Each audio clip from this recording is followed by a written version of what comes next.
Hi అండి, ఎలా ఉన్నారండి? బాగున్నారండి? ఈరోజు మన టుడే స్పెషల్ ఏంటో చూద్దామా. ఇది చూడండి, కరపెండలము కోడిగుడ్డు అట్లు వేసిన కూర అండి. మెత్తళ్ళు కూడా వేసి వండిన కూర అండి, చాలా బాగుంటుంది. ఇది చూడండి, పెసరపప్పు చారు, కమ్మని పెరుగు, వేడి వేడి అన్నము. ఇప్పుడు ఇవన్నీ మనము టేస్ట్ చూద్దాము. ఇది కర్రపెండలము అమ్మ వండేవండి, మెత్తళ్ళు వేసండి. ఇది చూడండి మెత్తళ్ళు. ఇప్పుడు ఎలా ఉందో మనం టేస్ట్ చూద్దాము.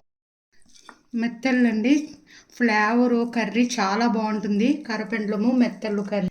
ఇప్పుడు టేస్ట్ చూద్దాం మనము.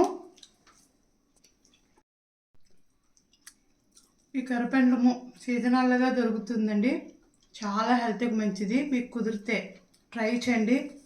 మెత్తళ్ళు కర్రపెండలం కోడిగుడ్డు అట్లు వేసిన కూర చాలా సూపర్ ఉంటుందండి. టేస్ట్ అయితే అద్దరిపోయింది. మరి రాణి టాక్స్ ఛానల్ తయారీ విధానం పెడతాను, మీరు ఒకసారి ట్రై చేయండి.